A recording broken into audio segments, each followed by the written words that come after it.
Bonsoir mes petites étoiles, j'espère que vous allez bien. Merci à tous d'être aussi bienveillants, aussi patients et bienvenue aux nouvelles petites étoiles qui ont choisi de faire partie de cette chaîne de bienveillance qui est la mienne et qui est la vôtre bien sûr.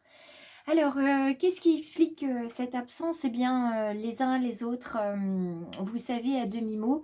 Et aujourd'hui, vous le savez un petit peu plus. Voilà, mon mari est actuellement victime de symptômes assez préoccupants au niveau cérébral. Donc je m'occupe de lui, je m'occupe de mon quotidien, je m'occupe des enfants et de mon travail.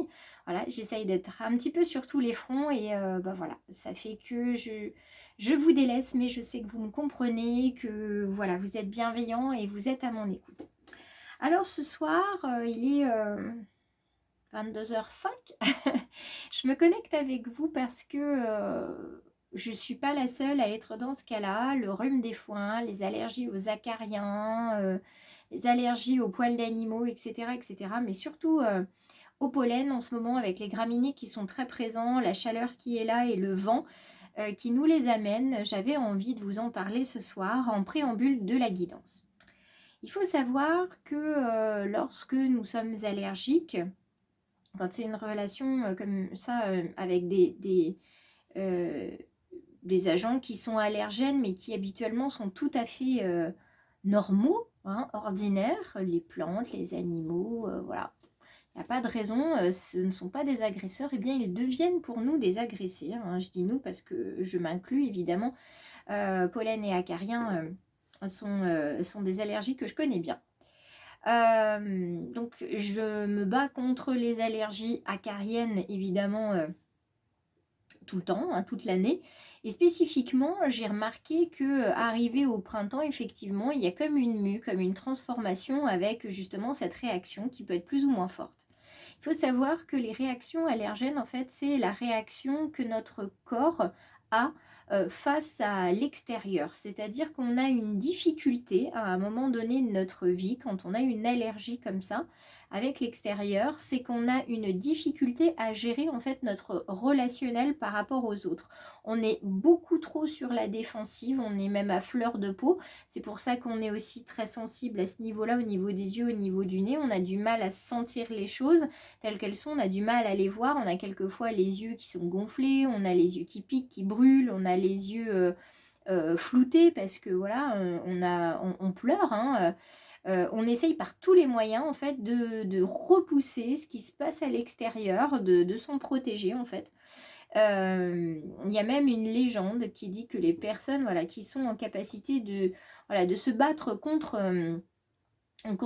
ces allergies, hein, qui sont des allergiques chroniques, et eh bien ce sont des personnes qui ne déclencheront jamais, quasiment jamais de cancer. Donc c'est pas une science exacte, hein, je vous mets en garde contre ça. Voilà ce que j'avais envie de vous dire par rapport à ça. Donc ce soir, on va aller voir avec le tarot du corps et puis les messages de ton corps, ce contre quoi nous nous battons. On va voir avec les messages du corps, on va voir avec le tarot du corps, ces deux magnifiques objets magiques, ce contre quoi on se bat. Évidemment, si ça résonne pour vous, vous pouvez vous abonner. Si c'est déjà fait, vous pouvez liker, laisser un commentaire, me laisser un petit coucou. Il n'y a pas de souci. Je laisse la guidance donc jusqu'à demain.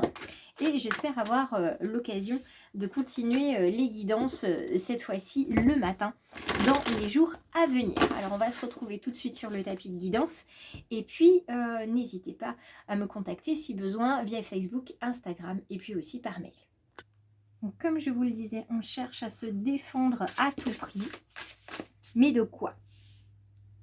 On a cette très belle carte, poser ses limites. On cherche à se défendre à tout prix parce que autour de nous, en fait, on a tout un cercle d'énergie. On a un cercle de confiance. On a un cercle dans lequel on évolue sans dépasser les limites, en tout cas la plupart du temps. Et quelquefois, vous avez des personnes qui se permettent d'entrer, en fait, dans notre cercle et soit ça se passe bien, il y a une forme d'acceptation tacite, pas de souci, ça se passe bien, les énergies sont les mêmes, on échange de l'énergie et puis il y a ceux dont on ressent tout de suite qu'il y a un problème au niveau de l'énergie, on se sent comme vampirisé, et puis c'est surtout, voilà, on se dit non, je suis pas bien avec cette personne-là, qu'est-ce qu'elle me veut, pourquoi elle me colle, on a envie de repousser cette personne, et c'est ce qui se passe là en ce moment avec les allergies, on repousse à fond, on repousse à fond, et là, pour certains d'entre nous, ce qu'on essaye de repousser, c'est peut-être nos limites physiques, nos limites spirituelles, nos limites aussi mentales et émotionnelles, pardon, on les repousse parce que voilà, on a besoin d'aller plus loin, on a besoin d'avoir plus de temps, on a besoin de se dépasser parce que c'est nécessaire. Parce que c'est nécessaire. Pour d'autres, on se bat aussi contre le fait de poser ses limites. On n'a pas l'habitude de poser nos limites, de dire non, de dire ce qu'on pense parce qu'on ne veut pas froisser les autres. Et là, c'est ce qui se met en place. C'est ce qui se met en place. On sait que de toute façon, on va y arriver, mais on continue de, vous voyez, de freiner des cas de fer. Donc là, on nous dit vraiment qu'il est temps, en fait, de définir les limites, de les poser, de définir notre espace vital aussi et de le respecter. On vous dit de cette manière, les reins et la vessie n'auront plus besoin de marquer leur territoire. Donc certains ou certaines sont peut-être actuellement en difficulté au niveau justement des reins parce que ça n'évacue pas suffisamment. Et c'est ce qui nous empêche d'avancer. On se sent lourd, on n'a pas le pas léger, on n'arrive pas à s'impulser voilà, vers quelque chose qui nous permette d'avancer. Pour l'instant, en fait, c'est comme si on était...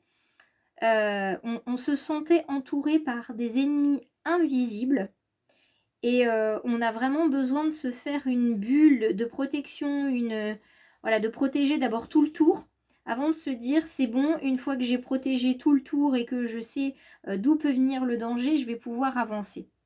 Voilà. Sauf que pour pouvoir avancer vers un objectif, il va falloir aussi prendre soin des pieds, prendre soin des jambes, prendre soin de nos genoux qui nous permettent un appui, une stabilité, et puis de nos petits pieds qui vont nous permettre de nous impulser. Donc là, on peut aller voir du côté à la fois du podologue, de la réflexologie plantaire. On peut aussi ne pas négliger de boire parce que ça va nous faire du bien.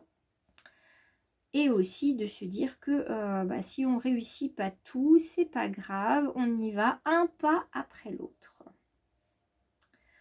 On fait les choses clairement, d'accord. Peut-être que certains sont juste en train de se battre contre eux-mêmes là, contre leurs propres limites. Alors, je vais juste réajuster pour être sûr que vous voyez bien, parce que comme d'habitude, le choix du papillon, c'est une chaîne de bienveillance, mais c'est une petite chaîne. Donc c'est pour ça que plus on est nombreux, plus ça me permet aussi de pouvoir investir et de faire en sorte que on ait une meilleure lecture, une meilleure visibilité. Alors, nous avons avec nous le 2 de feu, qui nous parle de domination, d'ancrage, de chakra racine. Là, on va chercher à imposer, à écraser quelque chose, notamment dans notre vraie nature. On entend notre corps qui nous dit ça ne va pas. Par exemple, tu as mal au rein, tu ne bois pas assez, tu as un problème au niveau de ta vessie, tu ne vas pas régulièrement aux toilettes pour évacuer. C'est pas bon pour toi, tu gardes des toxines en toi. Ça ne te permet pas d'avancer. Et ça, par contre, là, dans ce tirage, mes guides me disent ça, les personnes ne veulent pas l'entendre. Et c'est pas bon. Vous ne voulez pas entendre ça. Et pourtant, ça gronde, le feu, il est là. On passe au 4 de bois. Le 4 de bois vous dit de toute façon, à force de tirer sur la corde, d'écraser la petite voix qui te dit de te ménager, tu pousses tes limites, à un moment donné, tu vas tomber comme un château de cartes, tu ne tiendras pas sur tes appuis, tu vas être obligé de te reposer. Le 8 d'eau, il vous parle effectivement de vous ressourcer, de boire de l'eau, de faire des bains ou de faire des douches avec du gros sel pour vous purifier parce que vous allez passer à autre chose. Vous allez enlever l'ancien pour arriver vers le nouveau. Donc, il va vraiment être nécessaire de passer par cette phase de repos, cette phase ensuite de mise en mouvement, pour vous retrouver quelque part où vous allez vous sentir bien, à votre aise, avec des personnes qui vous comprennent. Hop là, avec une énergie qui fonctionne, et on est bien d'accord, le téléphone a encore bougé. Hop. Alors, voilà, j'ai repositionné, ça devrait être bon. Donc là, on est dans l'entêtement. L'entêtement, de toute façon, il ne va pas durer parce que votre corps va vous dire stop. D'accord? Vous allez tomber, vous effondrer. Il y a un moment dans les jours à venir où pouf, stop. D'accord? Pour une remise en mouvement, une aisance après ce temps de repos. Ce temps de repos qui vous conduira ici avec le 4 de terre, on parle d'avidité. On parle d'avidité mais pas de cupidité. Ça va être une envie de bouffer la vie, une envie de découvrir, une envie d'être de plus en plus à l'écoute de vous parce que vous aurez vite compris que si vous ne vous écoutez pas, de toute façon, ça ne fonctionnera pas. Donc là, ça va être une bonne leçon de vie, j'ai envie de vous dire. Votre corps va vous mettre une belle claque et ça ne vous fera pas de mal. Alors, si on revient un petit peu plus sur toutes ces petites cartes, on a à la fois ici, donc je vous disais, le chakra racine, le chakra du cœur qui est ici avec le plexus solaire, donc les émotions qui vont se développer, qui vont rayonner, qui vont prendre beaucoup de place et ce, pour le meilleur. Et puis, ce chakra que vous avez ici, le chakra bleu, c'est le chakra de la gorge. Vous allez enfin pouvoir mettre en mouvement, dire ce que vous avez besoin de dire. Donc cette carte-là ici, on a du chakra racine, mais on a aussi, quand on parle de ce 2 de feu, on a le chiffre 2. Donc le duo, le partenariat.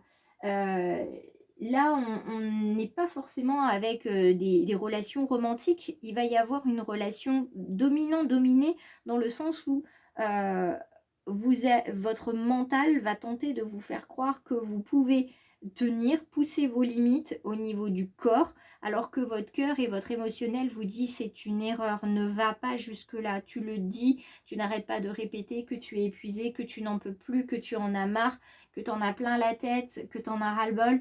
Et pourtant, même le fait de le dire, tu vois, tu ne m'entends pas. Tu ne m'entends pas. Y a une partie de vous qui est plus calme, qui se sent opprimée, qui se sent peut-être soumise par l'autre partie qui est bruyante, le mental qui vous fait croire des choses, qui vous dit des choses. Et là, la règle de respect mutuel, elle est disloquée. C'est-à-dire que là, il n'y a pas d'équilibre. Donc, à un moment donné, ça ne va pas le faire. Si on revient sur le 4 de bois, les feuilles, on revient sur cette connexion aussi à la nature, grâce à la patience et au repos, vous allez pouvoir comprendre comment faire pour pouvoir finalement bien gérer les choses en vous ménageant aussi. C'est pas le moment d'agir là, il va falloir penser à se ressourcer, il va falloir penser à prendre un moment pour réfléchir aux actions qui viennent, parce que là, il vous faut du temps pour vous reconstruire. Soit c'est au travail, soit c'est au niveau relationnel. Il y a une période qui a été compliquée pour certains qui vient de se terminer et pour d'autres, elle arrive. Donc il va falloir se trouver du temps pour retrouver votre énergie pour l'aventure qui arrive et qui est là. Cette aventure sous le signe du chakra de la gorge, parce que ça y est, on dit les choses, on ose dire les choses, là où habituellement on avait tendance à s'auto-censurer. Ouais, s'auto-censurer. Donc ce changement, ce mouvement, il est à votre libre appréciation. Vous allez créer de l'espace, vous allez tourner la page, les choses vont changer, les émotions vont suivre leur propre chemin. Alors il y a des personnes qui vont vous dire bah dis donc tu as changé, eh bien tant mieux, vous l'avez remarqué, merci beaucoup, oui j'avance, j'arrête de m'accrocher désespérément à des personnes, à des lieux, à des sentiments qui n'existent plus, et je décide de me délester de tout ça pour pouvoir avancer sur mon propre chemin et aller vers l'amour, vers le changement profond, même vers aussi ce, comment dire, cette capacité que vous avez à choyer les autres, à, à en prendre soin, ça, vous allez enfin vous l'accorder à vous-même. Considérez-vous comme quelqu'un qui a besoin de vous. Et vous allez voir que vous allez vous occuper de vous comme vous pourriez vous occuper d'une amie ou même d'un inconnu, parce que vous avez vraiment la générosité au cœur, vous avez, voilà, vous êtes un peu le Saint Bernard de l'équipe, que ce soit dans la famille ou dans le groupe d'amis. On sait que si on vous appelle, vous allez donner des conseils, on sait que vous, voilà, vous êtes prêt à rendre service, vous êtes prêt à plein de choses. Et, et ça, cette vibration maternelle, ça va vraiment vous permettre d'avancer pour vous. Ça va vous apporter du bonheur, ça va vous apporter que des sentiments faciles, que des choses vraiment très simples que vous allez pouvoir apprécier à leur juste valeur. Ça va vraiment vous faire du bien. Ça va être un petit peu comme une renaissance. C'est enfin, moi aussi j'y ai droit à être heureux, à être heureuse, à pouvoir avancer, à plus me prendre la tête, hein, comme certains aiment à le dire. Et vous savez que l'heure est venue pour vous euh, de, de pouvoir récolter ce que vous avez semé. Et le téléphone est encore tombé. Voilà, j'essaye de le remonter correctement et c'est pas évident. Alors je vais terminer sur cette carte émotion. D'accord. Comme vous ne vous accrochez plus à ce qui n'est plus, que ce soit des personnes, des émotions ou des situations, vous êtes dans une acceptation des choses, vous êtes dans un lâcher-prise qui vous fait du bien. Vraiment, ça faisait très très longtemps que vous n'étiez pas comme ça. Et ça vous fait vraiment du bien. Et vous tendez vraiment à ça, à cette soif de bonheur simple, avec des gens qui vibrent comme vous, qui vous comprennent et avec des situations qui sont fluides et qui sont voilà, faciles et agréables à vivre. Moi, c'est tout ce que je vous souhaite. Je vous laisse donc en compagnie de mes guides et de ces cartes qui, j'espère, ont résonné pour vous un peu, beaucoup ou passionnément. N'hésitez pas à m'en faire retour. Je vous embrasse bien fort et je vous dis à très vite. En attendant, je vais regarder moi de mon côté ce qui me met en fait sur la défensive. J'espère que vous de votre côté vous trouverez ce qui vous met également sur la défensive et il y aura peut-être des éléments de réponse ici puisque les guidances sont faites pour ça. Je vous retrouve, j'espère, demain pour la guidance du jour et non pas la guidance du soir. Et vous pouvez me retrouver, pour ceux et celles qui sont donc de la région, vous pouvez me retrouver à la brocante de Scorbé-Clairvaux puisque j'y tiendrai un stand pour vous présenter en fait les services du choix du papillon et les nouvelles créations bijoux. Donc n'hésitez pas à venir faire un tour ce dimanche 4 à l'occasion de la fête des mères. C'est avec grand plaisir que j'échangerai avec vous. Pour tous ceux qui sont sur les réseaux, eh bien, je vous y retrouve également avec grand plaisir. Je vous embrasse et je vais trouver des solutions pour que ce téléphone arrête de bouger et qu'on soit bien tranquille sur les prochaines guidances.